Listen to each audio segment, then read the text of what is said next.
Посреди старинного лабиринта узких улочек города Бари с ресторанчиками, сувенирными лавками и итальянками, которые прямо на улице готовят и продают свежую традиционную пасту в форме ушек, возвышается базилика Сан-Николы. Простой фасад в романо-апулийском стиле, довольно скромное по сравнению с другими итальянскими базиликами внутреннее убранство. Но этому храму и не нужно много золота, много мрамора и фресок, чтобы производить впечатление на посетителей. Базилика Сан-Николы – одно из самых популярных мест для паломников. Это важное и интересное для христиан религиозное сооружение. Это один из самых посещаемых храмов Апулии. Главная драгоценность базилики находится в ее крипте, и именно она привлекает тысячи и тысячи паломников. Именно в крипте базилики Сан-Никола в Бари хранятся мощи святителя Николая Чудотворца. Привет, друзья, с вами Олеся, и, как я уже сказала, это видео будет про базилику Сан-Никола в городе Бари. Если вам интересно, продолжайте смотреть, ставьте лайки и подписывайтесь на мой канал.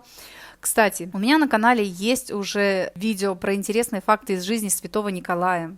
Есть видео с прогулками по старому городу Бари, видео из базилики Сан-Николы. Также есть видео о том, как в присутствии верующих и священнослужителей разных конфессий из гробницы святителя Николая Чудотворца достают мира от мощей святого Николая. Есть также несколько видео о том, как в Бари отмечают День святого Николая. Он здесь совпадает с Днем города, и праздничные мероприятия проходят целый месяц, ведь Сан-Никола – это святой покровитель города Бари. Я обязательно оставлю в описании ссылки на все эти репортажи, а в этом видео поговорим с вами подробнее про базилику Сан-Никола. Жители города Бари обязательно расскажут вам легенду о том, что их город старше самого вечного города Рима. По мнению археологов, первые поселенцы жили здесь в бедных хижинах вокруг стен крепости, которая могла защитить их от нападений.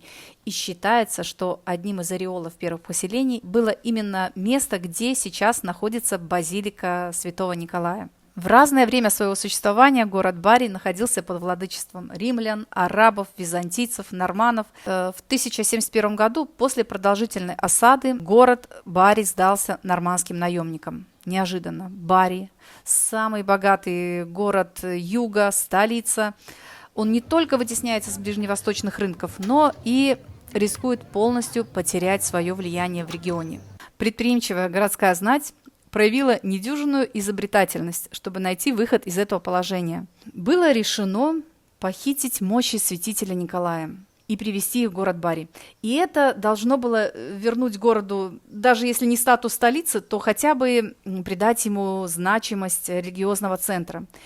В Средневековье такого рода мероприятия случались нередко. Таким образом удавалось сплотить горожан у святого символа, привлечь в город верующих и стимулировать торговлю.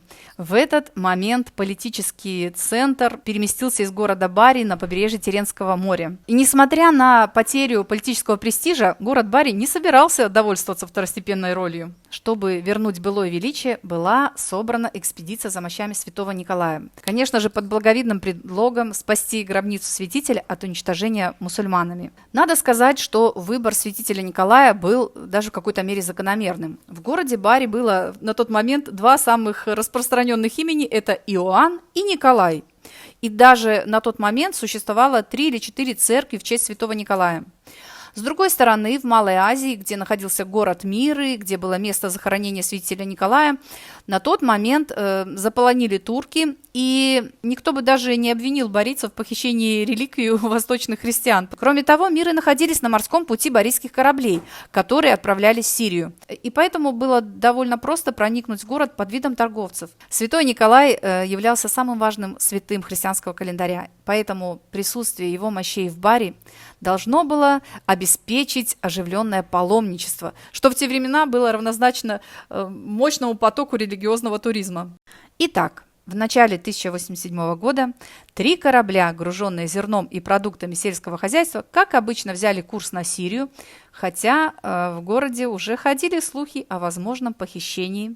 Тем не менее, во избежание провала все старались держать в строжайшей тайне. Кстати, барийцы и венецианцы, они были конкурентами, и венецианцы тоже подумывали о подобной инициативе. Продав зерно и купив ткань в Антиохии, причалив корабли и оставив на них охрану, 47 моряков со спрятанными под плащами оружием проходят около 3 километров, от порта до церкви святителя Николая, которая находится в километре от города Миры, и под видом паломников входят в церковь. Они беседуют с 4 монахами, узнают, где находится тело святителя Николая, и затем разбивают крышку гробницы. В спешке моряки из Бари забрали не все, в гробнице остались еще некоторые кости скелета святого. А то, что осталось в гробнице, через несколько лет заберут венецианцы и увезут в Венецию. И уже 8 мая корабли прибывают в порт Сан-Джорджо, останавливаются там на ночь. Дело в том, что они не хотели входить в порт Бари ночью и хотели еще украсить мощи святого Николая купленными в Антиохии тканями. И в воскресенье 9 мая судно отплыли в направлении Бари, однако в порт не вошли. Дело в том, что капитаны судов и главные организаторы похищения спорили о месте, в котором будут храниться мощи. Дело в том, что на тот момент в городе не было какой-то имеющей вес власти, не было архиепископа, не было архидиакона, он был в Канозе, не было герцога, все отсутствовали. И самой авторитетной личностью в городе Бари на тот момент оказался аббат Бенедиктинского монастыря Илия, и именно он зашел на борт корабля и смог помирить капитанов. Поэтому капитаны вручили мощи Илия, и он хранил реликвии до того момента, когда было принято решение об их дальнейшей судьбе. Согласно поверьям, в повозку с мощами святого Николая были впряжены валы, вот они ее везли в город, и якобы в одном месте они остановились и не хотели двигаться дальше. И тогда было принято решение именно на этом месте построить базилику для хранения мощей святого Николая. Новость о прибытии мощей Сан-Николы в город Бари разлетелась по всей Европе с невероятной скоростью. И трудно найти хроники того времени, в которых бы год 1087 не упоминался как год прибытия в Бари тела святителя Николая. По-другому быть не могло, потому что этот святой наравне со святыми Иоанном и Георгием является наиболее почитаемым как на Востоке, так и на Западе. И с этого момента для города Бари открылась новая историческая страница. Если раньше Бари был византийской столицей Южной Италии, то теперь он становится городом святителя Николая. Базилика Сан-Николы представляет собой пример романской апулийской архитектуры. Сам храм – это романская трехнефная базилика, по сторонам которой находятся 2 башни разной высоты. Смотровая башня с проходной аркой и нормандская башня, или колокольня еще называют, она находится справа. Главный фасад базилики плоский, но внутреннее членение на нефы обозначено выступами и 2 колоннами с Коринфским орденом. Есть несколько окон, резные каменные наличники портала, 2 колонны, архитрав и скульптуры быков. В общем-то, вот это и все, и весь внешний декор. Площадь перед храмом называется Пьяцца Сан-Никола. В углу между Анжуйской аркой и церковью Святого Григория стоит скульптура. Это бронзовый памятник святителю Николаю. Работа Зураба Церетелли. Это массивное неприступное здание является частью Цитаделла Николаяна. На сегодняшний день комплекс цитадели включает в себя несколько зданий. Церковь Святого Георгия, одну из старейших в городе Бари, монастырь, церковный архив и библиотеку, в которой хранятся важные документы, рукописи, издания, которые представляют исключительный исторический интерес. Николаевский исследовательный центр, Портико дель Пелегрини и музей, открытый 6 февраля 2010 года, в котором можно увидеть ценнейшие религиозные экспонаты и документы. Весь комплекс зданий цитадели на протяжении многих лет был окружен крепостными стенами и не раз использовался в качестве оборонительного сооружения. Базилика была возведена на месте дворца византийского Катепана. Этот дворец был частично разрушен после взятия города норманнами. Катепаны в Византии это были областные управленцы, которые обладали полномочиями как гражданской, так и военной власти. Работы по строительству базилики Святого Николая начались в 1087 году, через несколько месяцев после обретения мощей Святого Николая, и они были полностью завершены в 1197 году. Согласно сохранившимся документам, строительство церкви производилось в 3 этапа. 1 октября 1089 года состоялось освящение храма, и на это мероприятие в Бари для вложения мощей в престол, где они сегодня и находятся, прибывает папа Урбан II. Вот настоящий престол – это все тот же самый, что и 9 веков тому назад. Считается, что остатки дворца Катепана снесли и на его месте поставили новое здание – базилику Сан-Никола. Но, тем не менее, есть многие элементы в базилике, которые указывают на то, что, скорее всего, ее не полностью снесли, а каким-то образом перестроили эту резиденцию, и в новом здании использовали строительный материал и скульптурные элементы из прежней структуры. В частности, различный стиль башен, арки над порталами со смещенным центром, северная стена здания на 2 метра длиннее, напольные мозаики алтаря и колонны кивория не гармонируют друг с другом. Своеобразный декор центрального портала, быки и сфинксы. В общем, это все наводит на размышления. Кстати, про быков на входной группе базилики также говорят, что они символизируют тех самых быков, которые везли в баре повозку с мощами святого Николая. Современное здание базилики святого Николая разделено на 2 этажа. Это надземный этаж и подземный этаж. И верхняя часть базилики разделена на 3 нефа, которые завершаются апсидами. Ширина центрального нефа в 2 раза больше, чем ширина боковых. Главный алтарь базилики святого Николая, а также покрывающий его киворий, датированы первой половиной XII века. В храме можно увидеть оригинальную кафедру Илии, выполненную из цельного куска мрамора, и эта кафедра является одним из шедевров романской апулийской архитектуры. Кафедра расположена за киворием, и также позади кафедры находится памятник Бонны Сфорца, герцогини Бари и королевы Польши. Бонна Сфорца, герцогиня Бари, это дочь Изабеллы Арагонской и Джангалиаццо Сфорца, герцога Миланского. Из истории известно, что герцога отравил его дядя Людовико Сфорца, который мечтал стать герцогом, и Изабелла с 2 дочками уехала в Бари и жила тут с ними в замке, который известен нам как Кастелло Свева или Швабский замок. Впоследствии Бонна вышла замуж за польского короля Сигизмунда I, и она стала королевой Польши. И позже, после смерти своего мужа, Бонна вернулась в Бари и здесь уже жила до конца своих дней. Гробница Бонны Сфорца установлена в алтарной части храма. Это черный мраморный саркофаг, на котором стоит на коленях белая скульптура в монашеском одеянии, а с 2 сторон ее окружают статуи святого Николая и святого Станислава, защитника Польши. Ну и перед саркофагом, как я уже сказала, епископский трон, трон первого аббата базилики Илии, или еще говорят Элии. Очень интересен деревянный роскошный потолок с росписью по мотивам жизни святого Николая и каких-то моментов из строительства базилики. Сразу при входе в базилику с левой стороны стоит стеклянный ящик, в котором обычно хранится статуя святого Николая. Совсем недавно я рассказывала на своем канале, здесь был большой скандал. Один мужчина в возрасте пробрался под утро в базилику и с этой статуи поснимал драгоценности, украл там часть ее ценных вещей. Но в течение короткого промежутка времени это все нашли, вернули. С правой стороны в базилике, сразу недалеко от входа, находится небольшое помещение «Сокровищница». В этой сокровищнице хранится огромное количество ценных предметов, часть из которых была подарена правителями самых разных стран в различное время, и также хранится огромное количество религиозных ценностей. Например, там есть фрагменты деревянного ковчега, в котором мощи святого Николая были доставлены из мир ликийских в Бари, а также фрагменты белого полотна, в которые были завернуты эти мощи.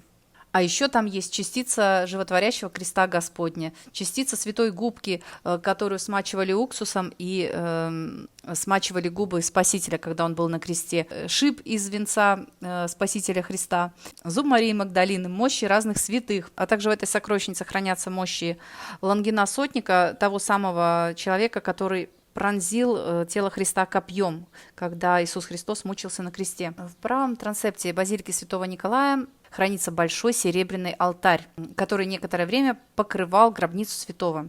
Этот алтарь 1319 года, подарок от царя Сербии Уороша II. Верхняя часть базилики просторная и величественная. Так как это католическое сооружение, то, конечно же, есть много лавочек для прихожан, стоят исповедальни, орган, но нам в первую очередь интересна подземная часть храма, потому что именно там находится гробница с мощами святого Николая. В боковых нефах с обоих сторон есть широкие ступеньки, ведущие вниз, в крипту. Спускаемся в подвал, и по центру крипты мы видим гробницу с мощами святого Николая. Она покрыта мраморной плитой, огорожена железной решеткой, чтобы никто туда не прошел. И именно здесь, над этой гробницей, проводят свои службы как католические, так и наши православные священники. В основании можно увидеть плиту с отверстием, через которую один раз в год, 9 мая, достают мира. У меня есть видео про это, я обязательно оставлю ссылку. Я присутствовала в этом году на вот этом вот мероприятии, когда достают мира. Конечно, нас в подвал тогда никого не пускали, туда проходили только священники, но у нас был большой экран, на котором мы могли видеть все, что происходит внизу.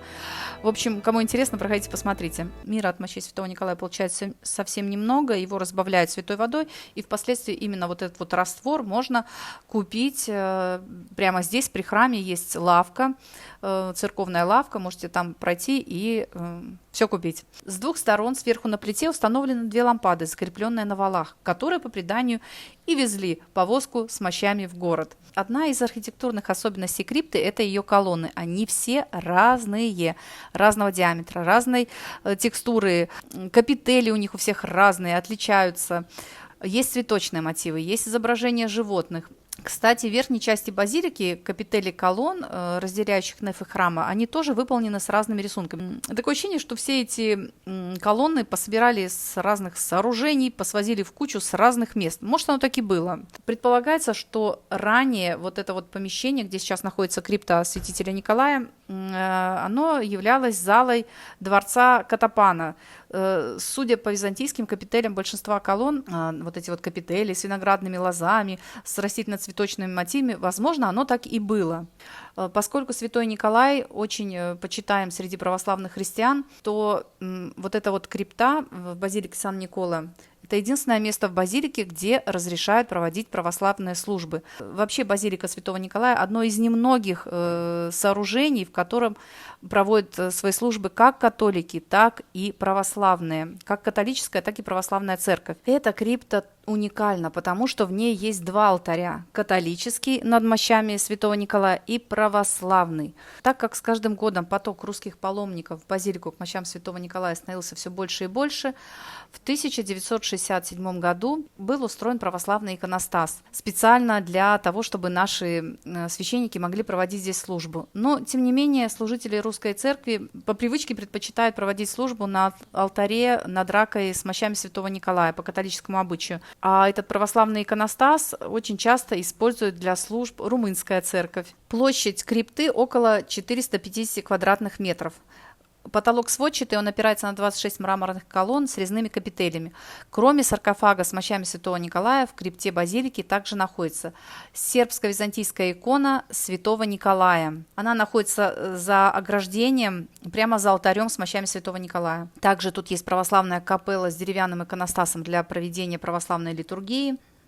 Предел в честь братьев Солунских, равноапостольных Кирилла и Мефодия, светильник в форме каравеллы, знак единства католической и православной веры, и росписи в люнетах. Когда-то в нижней части церкви существовало 4 часовни. На месте одной из них до сих пор все еще находится образ святого Николая Мириликийского. Он огражден металлическим ограждением и оргстеклом, но там есть дырочка в этом оргстекле. И в эту дырочку можно кинуть записочку с просьбой к святому Николаю и пожертвование. Поэтому там на полу всегда можно увидеть деньги и записки. Людям, которые интересуются античной архитектурой, будет очень интересно рассмотреть вот эти вот колонны и капители в крипте, потому что колонны имеют романское и византийское происхождение, а некоторые из этих колонн явно более старые, чем сама базилика. Романские колонны находятся в центральной части крипты напротив гробницы святого Николая, и вот они выполнены из цветного мрамора и имеют характерные капители. И романские капители с художественной точки зрения отличаются от капителей византийского периода сюжетом и мастерством исполнения. Всего в крипте 26 колонн с византийскими и романскими капителями. Также заслуживает нашего внимания еще одна колонна. На нее не опирается свод потолка, она стоит за решетчатым ограждением в уголочке. Это колонна из красного мрамора, чудотворная колонна. Веками паломники прикасались к этой колонне, веря в ее чудодейственность. К сожалению, сейчас до нее дотронуться нельзя. Колонну эту тоже оградили металлической оградой и оргстеклом. Эту древнюю колонну из красного мрамора называют колонной Святого Николая. Говорят, что когда-то давным-давно в свою бытность епископом Николай из Мирликийских посетил Рим. И он увидел, как сносили дом одной грешницы, и якобы ему понравилась колонна, и он взял и столкнул эту колонну в реку Тибр. И каким-то неведомым чудесным образом эта колонна приплыла в порт Миры. И вот когда он вернулся в город Миры, каким-то неведомым образом эта колонна тоже оказалась в порту Миры. А затем, когда мощи святого Николая перенесли уже в город Бари, каким-то неведомым образом эта колонна оказалась в порту Бари. Однако достать ее из воды никому не удавалось, но в ночь перед перемещением мощей святого Николая в крипту случилось чудо. Якобы в нижней части церкви не хватало одной колонны, нужно было 26, а их было всего 25. И вместо одной из колонн стоял какой-то обычный столб. И якобы святитель Николай лично вмешался, чтобы завершить дело аббата Илии. И жители города услышали бой колоколов, устремились к базилике и увидели святого епископа, который с двумя ангелами самолично установил его на месте этой колонны. Сейчас эта колонна стоит в углу. Почему ее запихали в самый угол? Потому что девушки верили, что эта колонна принесет им счастье. Если они хотят замуж, нужно 3 раза вокруг нее обойти. А если они хотят родить ребенка, то тоже надо 3 раза вокруг нее обойти. И, в общем, будет вам и свадьба, будет вам и ребенок.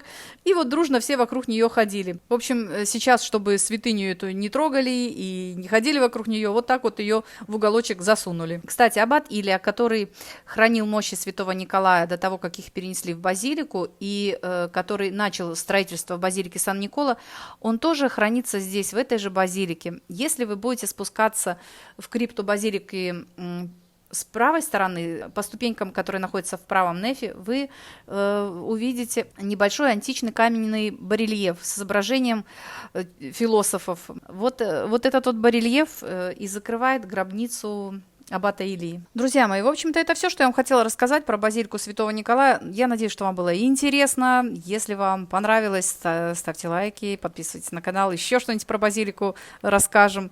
Проходите, смотрите, у меня есть много других интересных видео. Часть из них, ссылки я оставлю в описании. Про празднование Дня Святого Николая, про то, как доставали в этом году мира из гробниц Святого Николая. Про город Бари и просто про жизнь в Италии. У меня тут куча влогов из итальянской жизни.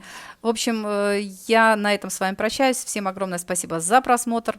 И увидимся с вами в следующем видео. Чао-чао, а тути. Всем пока-пока.